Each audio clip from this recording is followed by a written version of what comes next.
Afternoon RTI media. నమస్కారం. వార్తలకు స్వాగతం. ముందుగా ముఖ్యాంశాలు.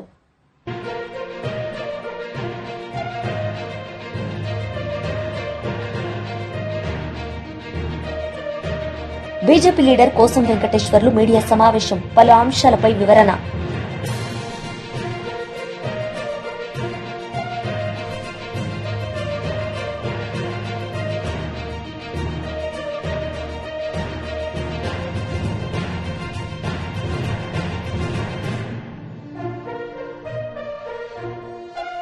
వైఎస్ఆర్సీపీ రాష్ట్ర అధికార ప్రతినిధి పుత్తా శివశంకర్ రెడ్డి మీడియా సమావేశం, పలు అంశాలపై వివరణ.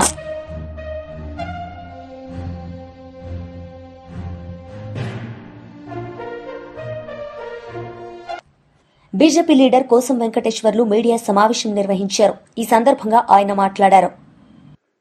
బీసీలకు మొత్తం ఫీజు రియంబర్స్మెంట్ కల్పిస్తానన్నావు. అసలు ఫీజు రియంబర్స్మెంట్ కాలేజీలు ఇయ్యక కాలేజీలు మూసేసుకునేటువంటి పరిస్థితి వచ్చింది. ఇకపోతే గీత కార్మికులకు వృద్ధాప్య పెన్షన్ ఇస్తున్నావు, చేనేత కార్మికులకు వృద్ధాప్య పెన్షన్ ఇస్తున్నావు, బీసీ కార్పొరేషన్లకు ఫెడరేషన్లకు ప్రతి సొసైటీకి ఎన్నికలు నిర్వహించి 10 లక్షల రూపాయలు ఇస్తున్నావు. తర్వాత ముదిరాజులకు వాళ్ళని ముత్తురాసోళ్ళని తెనుగోళ్ళని బీసీఏలో చేరుస్తానన్నావు. గంగపిత్రులకైతే మొత్తం చెరువులన్నీ మీకే ఇచ్చి చేపలు పెంచుకుంటేందుకు చేస్తానన్నావు. 100 రోజుల్లోనే గొల్ల కుర్మలకు 2వ దశ గొర్రెల పెంపకాన్ని గొర్రెలన్నింటినీ ఇచ్చేస్తానన్నావు. కల్లుగీత కార్మికులకైతే 5 ఎకరాలు ఒక్కొక్క కల్లుగీత సొసైటీకి ఇచ్చి తాడి చెట్లు ఈత చెట్లు ఇస్తాను ప్రతి ఊరికి. ఎక్కడేమన్నా ఇచ్చినవా? పద్మశాలి ఎక్కువ ఉన్న ఏరియాల జగిత్యాల, నారాయణపేట, భువనగిరిలల్లా మెగా క్లస్టర్స్ అంటే పవర్ లూమ్ క్లస్టర్స్ ఏర్పాటు చేస్తున్నావు. ఏమన్నా అయిందా? ఇకపోతే రజకులకైతే పట్టణాల్లో ల్యాండ్ రోమేట్స్ ఏర్పాటు చేసి ఒక్కొక్కరికి 10 లక్షలు ఇస్తానన్నావు. ధోబీఘాట్ల ఆధునీకరణకు ప్రతి జిల్లాకు 10 కోట్లు ఇస్తున్నావు.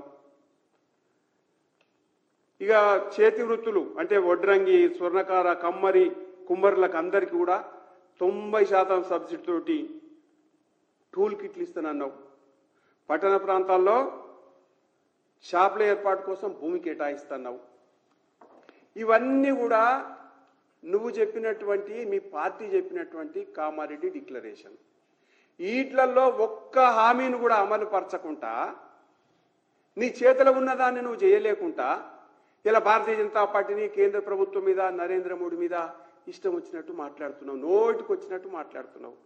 పొన్నం ప్రభాకర్ గారు, మీరు చాలా సీనియర్ నాయకులు, విద్యార్థి దశ నుంచి మీరు రాజకీయాలలో ఉన్నారు. నీకు దమ్ముంటే, మీ రేవంత్ రెడ్డికి చిత్తశుద్ధి ఉంటే వెంటనే ఈ హామీలన్నీ అమలు చేసిన తర్వాత మాట్లాడమని చెప్పేసి మేము డిమాండ్ చేస్తా ఉన్నాం. అంతే తప్ప నిప్పులు దొక్కిన కోతి లెక్క ఎప్పటికప్పుడు చిందరబొందర ఆడొద్దని చెప్పేసి మాట్లాడుతా ఉన్నాం. ఇక రేవంత్ రెడ్డి గారు ఒకటి మాట్లాడితే మేము 10 మాట్లాడాలనుకుంటున్నాం. ముఖ్యమంత్రి రేవంత్ రెడ్డి గారు ఎప్పుడు కూడా ఆయన బహుశా ఎలక్షన్ల కంటే ముందు, ఆయన ముఖ్యమంత్రి కాకముందుకు పిసిసి ప్రెసిడెంట్గా కుల సంఘ మీటింగ్ పోయి మాట్లాడినటువంటి మాటలను ఒకసారి గుర్తు చేస్తా ఉన్నాం. ఈ రాష్ట్రంలో మా కులం తప్ప ఏది పరిపాలించేటువంటి కులం కాదు, మాది ఆధిపత్య కులం, మాది పాలించే కులం, మీరంతా పాలితులు అని చెప్పేసి బహిరంగంగా మాట్లాడినటువంటి వీడియోస్ కూడా బయటకు వచ్చినాయి. మీరు ఇవాళ బీజేపీ గురించి, బీసీల గురించి మాట్లాడేటువంటి ధైర్యం చేస్తా ఉన్నారు. ఎప్పుడైనా గుర్తుపెట్టుకోండి, గాడిద పులితోలు కప్పుకుంటే గాడిద పులి కాదు, గాడిదే అవుతుంది. కాబట్టి మేము మాట్లాడేటువంటి విషయాలని అన్నీ కూడా జాగ్రత్తగా పాటించమని చెప్పేసి కోరుతా ఉన్నాం. మీకు 2-3 విషయాలు గుర్తు చేస్తాం. దిగ్విజయ్ సింగ్ ముఖ్యమంత్రిగా ఉన్నప్పుడు 2002 జనవరి 12, 13 తారీఖులలో భోపాల్ డిక్లరేషన్ చేసిర్రు ఆదివాసీలకు దళితులకు సంబంధించినటువంటి విషయాలలో. ఇప్పటి వరకు ఒక్కటంటే ఒక్కటి కాంగ్రెస్ పాలిత రాష్ట్రాల్లో గాని. భారత రాష్ట్ర సమితి స్టూడెంట్ వింగ్ కార్యక్రమంలో మాజీ మంత్రి కేటీఆర్ పాల్గొన్నారు. ఈ సందర్భంగా ఆయన మాట్లాడారు. రాష్ట్ర అధ్యక్షుడు బంటు సందీప్ గారు, చామకూరి మహేందర్ గారు నల్గొండ జిల్లా అధ్యక్షుడు, లావూరి వాసు గారు సూర్యాపేట పట్టణాధ్యక్షుడు, బాదే అంజి గారు కోదాడ పట్టణాధ్యక్షుడు, చెడపంగు ఉదయ్ కుమార్ గారు హుజూర్ నగర్ పట్టణాధ్యక్షుడు, ఇస్లావత్ సోమాని గారు తుంగతుర్తి పట్టణాధ్యక్షుడు, అనంత్ సాయి దీపక్ గారు సూర్యాపేట జిల్లా కార్యదర్శి, ధారావత్ తరుణ్ గారు, కొండేటి శ్యామ్ గారు, పులి నితిన్ గారు, ఎర్నాదుల మధు గారు, సందనబోయిన సునీత గారు, కోళ్ల శివ, రాచూరి ఋషి, జడ అభినవ్, ఇంకా మల్లేష్, దూబని మల్లేష్, బాలకొండ గోపీచంద్, ములుగురి సునీల్, వడ్డే నరేష్, షేక్ రెహమాన్, నల్లా పృథ్వీ, పుల్లెంల లవ్ కుమార్, చిట్టెంపల్లి ప్రణీత్ కుమార్, సుమన్, రెడపంగు మదార్, చెడిపోయిందా ఇది కాదు చెడిపోలే సిద్ధార్థ బూడ్, చెడపంగు సిద్ధార్థ్, తర్వాత బూడిద హరీష్, ఖమ్మం లోకేష్, రమావత్ సుమన్, కె సంతోష్ కుమార్, వారితో పాటు విచ్చేసిన మా తమ్ముళ్ళందరికీ పేరు పేరున హృదయపూర్వకంగా స్వాగతం సుస్వాగతం. పెద్దలు, గౌరవనీయులు, మాజీ మంత్రివర్యులు, అవతల కాంగ్రెస్ వాళ్ళకు నల్లమల పిల్లి ఉంటే మనకు నల్లగొండ పులి ఉంది. మరి నల్లమల పిల్లి నల్లమల పిల్లి పులి కాదు అదే. ఎందుకంటే ఆ నల్లమల పిల్లికి నల్లమల ఎక్కడుందో కూడా తెలియదు, అది ప్రాబ్లం. పెద్దలు, మాజీ మంత్రివర్యులు, గౌరవనీయులు, మన బాల్కొండ శాసనసభ్యులు అన్న ప్రశాంత్ రెడ్డి గారు, గౌరవనీయులు సోదరులు తుంగతుర్తి మాజీ శాసనసభ్యులు గ్యాదరి కిషోర్ కుమార్ గారు, సూర్యాపేట జిల్లా బీఆర్ఎస్ పార్టీ అధ్యక్షులు గౌరవనీయులు మాజీ రాజ్యసభ సభ్యులు బడుగుల లింగయ్య యాదవ్ గారు, గౌరవనీయులు శాసన మండలి సభ్యులు, కవి, గాయకులు అన్న దేశపతి శ్రీనివాస్ గారు, గౌరవనీయులు, మరి మన పార్టీ కష్టాలలో ఉండి ఓటమిలో ఉంటే ఇంకా 9 సంవత్సరాల తన పోలీస్ ఉద్యోగాన్ని, పోలీస్ సర్వీస్ను కూడా వదులుకొని ప్రజాసేవ చేస్తున్న గౌరవనీయులైన పెద్దలు అన్న ఆర్ఎస్ ప్రవీణ్ కుమార్ గారు, జరలేష్ కనవాడు, గౌరవనీయులైన బీఆర్ఎస్ విద్యార్థి విభాగం అధ్యక్షులు గెల్లు శ్రీనివాస్ యాదవ్ గారు, గౌరవనీయులైన మాజీ శాసనసభ్యులు తమ్ముడు బాల్కా సుమన్ గారు, బీఆర్ఎస్ విద్యార్థి విభాగం మాజీ అధ్యక్షుడు, గౌరవ మాజీ శాసనసభ్యులు అన్నగారు కోరుకంటి చందర్ గారు, మా తమ్ముడు డాక్టర్ ఆంజనేయ గౌడ్ గారు, స్వామి గారు, విద్యాసాగర్ గారు, ఇంకా వేదిక పైన మరొక స్వామి గారు, మా రాకేష్ రెడ్డి గారు, పల్లె రవి గారు, భానోత్ రవి గారు, వెంకటనారాయణ గౌడ్ గారు, తుంగ బాలు గారు, ఇంకా పేరు పేరున వెనకాల ఉన్న మా తమ్ముడు పల్లా ప్రవీణ్ రెడ్డి గారు, పేరు పేరున అందరికీ, అదేవిధంగా వేదిక ముందున్న పత్రికా మిత్రులకు హృదయపూర్వకంగా నమస్కారం. ఆలస్యంగా రావడానికి 2 కారణాలు. ఒకటి, మేము కామారెడ్డి జిల్లా ఎల్లారెడ్డి నియోజకవర్గానికి పోయినా మేమందరం కలిసి, నేను, ప్రవీణ్ అన్న, మా ప్రశాంత్ అన్న, దేశపతి సీన్ అన్న. 14 ఏప్రిల్ నాడు డాక్టర్ బాబాసాహెబ్ అంబేద్కర్ జయంతి నాడు మన ఒక దళిత నాయకుడు, అక్కడ మాజీ మండల ప్రజా పరిషత్ అధ్యక్షుడు ముదాం సాయిలు అనే ఒక సోదరుణ్ణి దారుణంగా అవమానించి ఆ రోజు అక్కడ ఫ్లెక్సీలు కట్టి అంబేద్కర్ గారి జయంతిని ఘనంగా చేస్తుంటే ఓర్వలేని కాంగ్రెస్ నాయకులు ఆ రోజు పోలీసులతో ఆయన బట్టలు ఇప్పించి అంబేద్కర్ విగ్రహం ముంగట్నే బరబర గుంజుకపోయి అవమానం చేయడం జరిగింది. ఇవాళ ఎక్కడైతే సాయిల్ గారికి అవమానం చేసినారో అక్కడే మేమందరం పోయి వారికి సన్మానం చేసి మొత్తం ఆ లింగంపేట పట్టణం మొత్తం నియోజకవర్గం అందరి ముందు ఆయన గౌరవాన్ని పెంచే విధంగా అక్కడే సన్మానం చేయడమే కాకుండా కాంగ్రెస్ పార్టీ గూండాలకు, ముఖ్యంగా పోలీసులకు కూడా ఒక గట్టి మాట చెప్పడమే కాకుండా ఆయన ఇంటికి పోయి భోజనం చేసి తిరిగి ప్రయాణం అయినాం. వస్తూ ఉంటే విపరీతమైన వర్షం ఆడికెళ్ళిడు దాకా, విపరీతమైన ట్రాఫిక్, దానివల్లనే ఆలస్యమైంది. మీకు కలిగిన ఇబ్బందికి, అసౌకర్యానికి మన్నించాలని కోరుతా ఉన్నాం. రాష్ట్రంలోని పరిస్థితులు, తాజా రాజకీయాలు ఇవన్నీ నాకంటే బాగా మీకే తెలుసు. ఎందుకంటే విద్యార్థులుగా ప్రతినిత్యం క్రియాశీలంగా 10 మందితో మాట్లాడి వైఎస్ఆర్సీపీ రాష్ట్ర అధికార ప్రతినిధి పుత్త శివశంకర్ రెడ్డి మీడియా సమావేశం నిర్వహించారు. ఈ సందర్భంగా ఆయన మాట్లాడారు. ఈ ప్రాంతం కాదు, ఆ ప్రాంతం కాదని శివరామకృష్ణ కమిటీ అంట, తర్వాత శ్రీకృష్ణ కమిటీ అన్ని పక్కన పెడితే తర్వాత అవన్నీ కూడా పెద్ద స్టోరీలు. ఎవరి మేలు కోసం ఎక్కడెక్కడ రాజధాని పెట్టారు, పక్కన ఎవరి మేలు కోసము తర్వాత ఎక్కడ పెట్టారు, ఎక్కడ రియల్ గా వచ్చింది అనేటువంటిది పక్కన పెడితే, తర్వాత ఈ సింగపూర్ ప్రభుత్వంతో చంద్రబాబు గారి మాటల ప్రకారము సింగపూర్ ప్రభుత్వంతో ఆంధ్రప్రదేశ్ ప్రభుత్వము అమరావతి రాజధాని నిర్మాణానికి ఒప్పందాలు వాళ్ళతో అనేటువంటిది పెద్ద పెద్ద కథనాలు చెప్పి ప్రజల మైండ్ లో అంతా కూడా సింగపూర్ ప్రభుత్వం వచ్చి కడతది అనేటువంటిది మెదల్లో నాంచేశారు. ప్రతి ఒక్కరు కూడా సింగపూర్ ప్రభుత్వం వస్తుందని.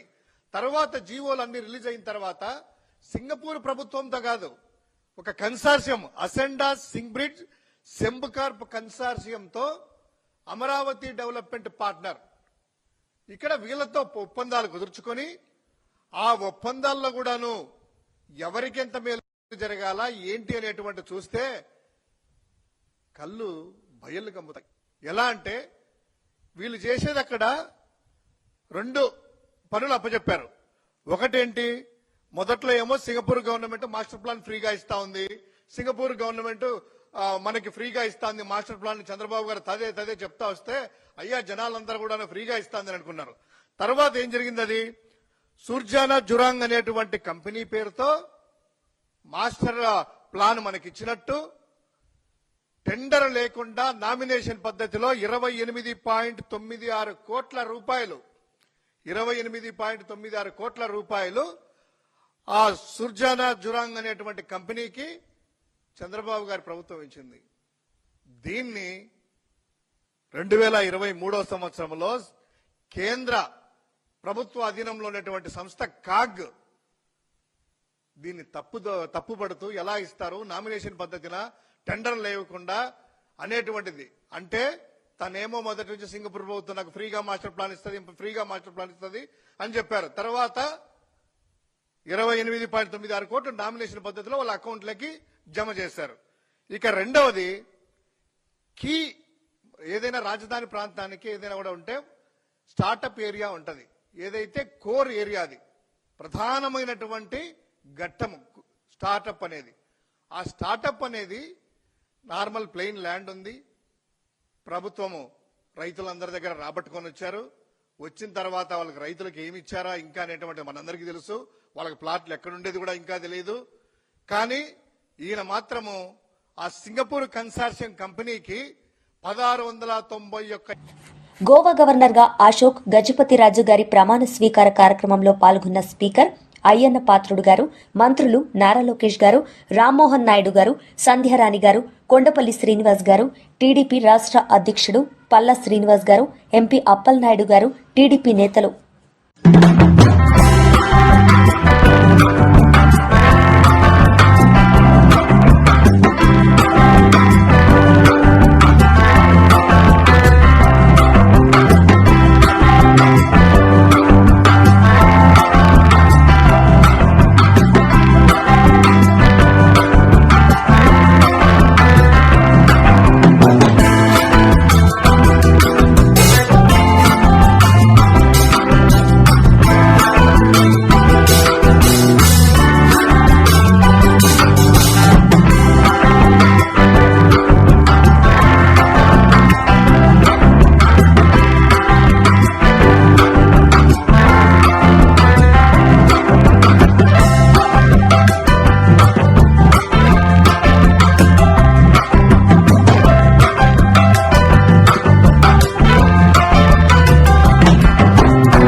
బనకచర్ల ప్రాజెక్టుపై హరీష్ రావు ప్రజెంటేషన్ ఇచ్చారు.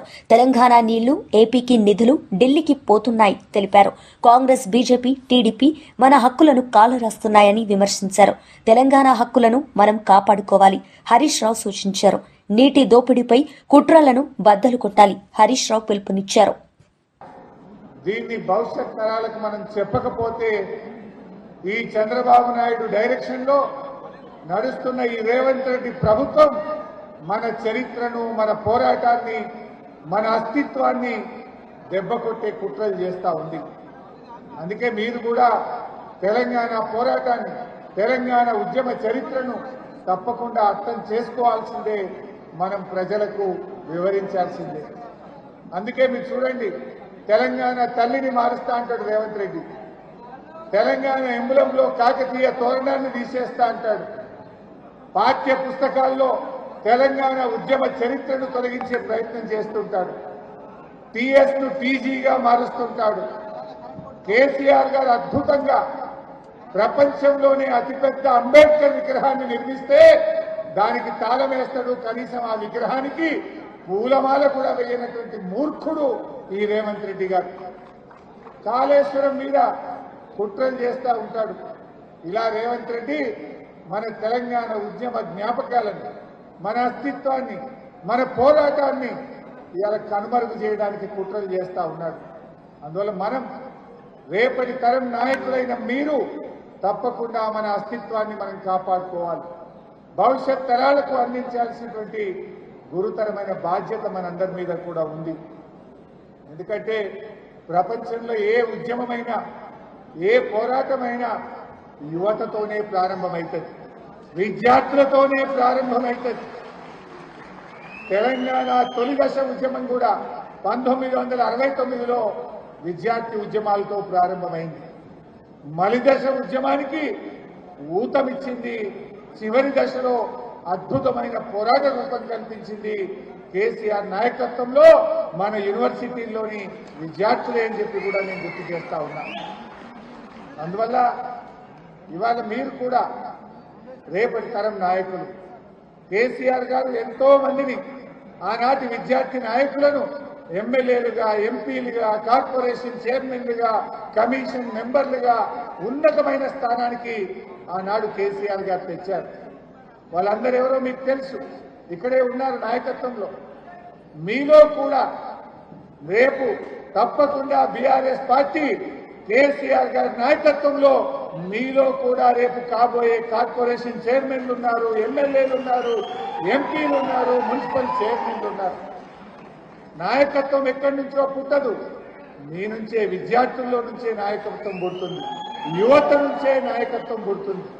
అందువల్ల మిత్రులారా, మీరు కూడా తెలంగాణ అస్తిత్వాన్ని, తెలంగాణ భవిష్యత్తును మనం ముందుకు తీసుకొని పోవాలి, బాగా అర్థం చేసుకోవాలి. కేసీఆర్ గారు ఒక గొప్ప విజనరీ నాయకుడు. ఎందుకంటే BJP spokesperson Amarnath Sarangula media సమావేశం నిర్వహించారు. ఈ సందర్భంగా ఆయన మాట్లాడారు. వాటా ఎప్పుడైతే రిలీజ్ అవుతుందో అప్పుడు అది అమలవుతుంది. నేను ఎగ్జాంపుల్ చెప్తా.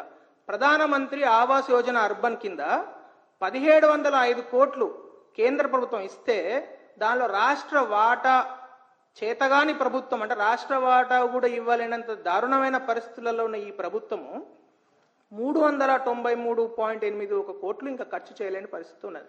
అకౌంట్లో ఉన్నాయి ఆ పైసలు, కేంద్ర ప్రభుత్వం ఇచ్చిన డబ్బులు అకౌంట్లో ఉన్నాయి. స్వచ్ఛ భారత్ అర్బన్ మిషన్ కింద 149.76 కోట్లు, రాష్ట్రీయ కృషి వికాస్ యోజన కింద 148.34 కోట్లు, సక్షం అంగన్వాడీ ఆ పథకం కింద 122.97 కోట్లు, పోస్ట్ మెట్రిక్ స్కాలర్షిప్లు, కనీసం పిల్లలు స్కాలర్షిప్ల డబ్బులు కూడా ఈ రాష్ట్ర ప్రభుత్వం వాటా ఇవ్వక ఇంకా 100.14 అంటే 100 కోట్ల రూపాయలు ఇంకా అకౌంట్లలో మూలుగుతున్నాయంటే మరి ఎందుకు ఈ ముఖ్యమంత్రి, ఎందుకు ఈ చాదగాని ప్రభుత్వం అని ప్రశ్నిస్తున్నది భారతీయ జనతా పార్టీ. అయ్యా ముఖ్యమంత్రి గారు, ఒక పక్కనేమో పొద్దున్న లేచినప్పటి నుంచి కిషన్ రెడ్డి గారిని తిడతా, లేకుంటే బండి సంజయ్ గారిని తిడతా, లేకుంటే ఇంకోళ్ళని ఎవరినో తిడతా, లేకుంటే రామచంద్రరావు గారికి వారిని తిడతా అని చెప్తున్న ముఖ్యమంత్రి గారు, అట్లాగే బట్టి విక్రమార్క ఆయన ఆర్థిక మంత్రి గారు, మరి ఆర్థిక వైఫల్యం కాదా ఇది? ఆర్థిక వైఫల్యం అని ఎందుకు ఒప్పుకోరు? మీకు చేత కాకుండా మీరు దిగిపోండి, వేరే వాళ్ళకి అవకాశం ఇవ్వండి. మీకు ఒక తీరు అవగాహన ఉండదు, పబ్లిక్ ఫైనాన్స్ వ్యవస్థ ఎట్లా పనిచేస్తుందో అవగాహన ఉండదు ఈ ముఖ్యమంత్రికి. రెండో విషయం, ముఖ్యమంత్రి రేవంత్ రెడ్డి గారు ఆయన్నే పబ్లిక్గా మాట్లాడుతూ అనేక సందర్భాలలో మాకు పైసలు ఉడతలేవు, ఢిల్లీ వెళ్తే చెప్పులెత్తుకపోయేటోళ్ళని చూసినట్టు చూస్తున్నారు, ఎవడు కనీసం బ్యాంకు లోపలికి కూడా రాణిస్తలేడు అని ఈయననే అంటాడు. ఆల్రెడీ అకౌంట్లో ఉన్న పైసలు మనకు తెలుసా తెలియదా, అవగాహన ఉందా లేదా తెలుస్తలేదు. ఈ రాష్ట్రానికి సంబంధించి కొన్ని పౌర సంస్కరణలు చేయాలి అని కేంద్ర ప్రభుత్వం ప్రతి రాష్ట్రానికి, ఈ రాష్ట్రానికి సంబంధించి నేను 2 నెలల క్రితం ఇదే సందర్భంగా ప్రెస్ మీట్ పెట్టి మరి చెప్పిన, కొన్ని సంస్కరణల ద్వారా కొన్ని డబ్బులు రిలీజ్ కావడానికి అవకాశం ఉంటుంది. అంటే చిన్న చిన్న సంస్కరణలు, for example local body elections పెట్టాలి, సర్పంచ్ ఎన్నికలు 2 సంవత్సరాల నుంచి పెండింగ్ పెట్టారు. అంటే ప్రతి సంవత్సరము 2100 కోట్ల రూపాయలు తెలంగాణ పల్లెలకు గ్రామాలకు చెందాల్సిన డబ్బులను ఈయన మూలిగిస్తున్నాడా లేదా? రెండోది, ఫార్మర్ రిజిస్ట్రేషన్ అనేది ఒక ప్రక్రియ స్టార్ట్ చేశారు. ఫార్మర్ రిజిస్ట్రేషన్ అనే ప్రక్రియ కోసము 750 రూపాయలు ఒక ప్రతి ఫార్మర్కు సెంట్రల్ గవర్నమెంట్ డబ్బులు ఇస్తున్నది. అంటే ఒక్కొక్క మనిషి రిజిస్ట్రేషన్ అంటే పలానా అమర్నాథ్ పలానా డేట్ ఆఫ్ బర్త్ అని రాసి ఆన్లైన్లో పెట్టడానికి 750 రూపాయలు ఇస్తే కనీసము గా పని కూడా చేస్తలేదు ముఖ్యమంత్రి గారు.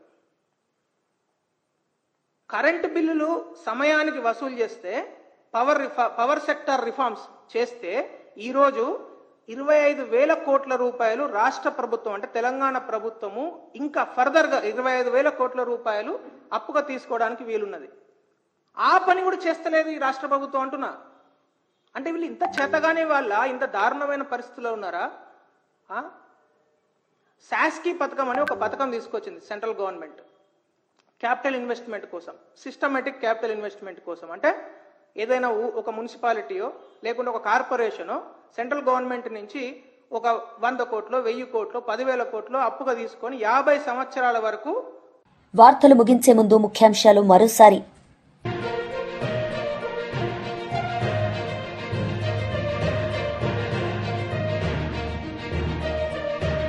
బీజేపీ లీడర్ కోసం వెంకటేశ్వర్లు మీడియా సమావేశం, పలు అంశాలపై వివరణ.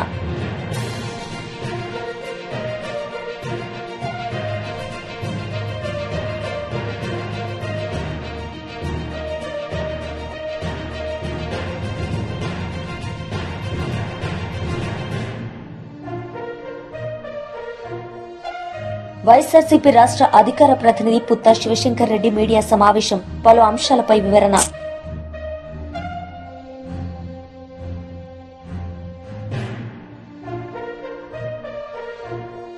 ఈ వార్తలు ఇంతటితో సమాప్తం. తిరిగి ప్రసారమయ్యే వార్తల్లో మళ్లీ కలుద్దాం. అంతవరకు సెలవు. నమస్తే.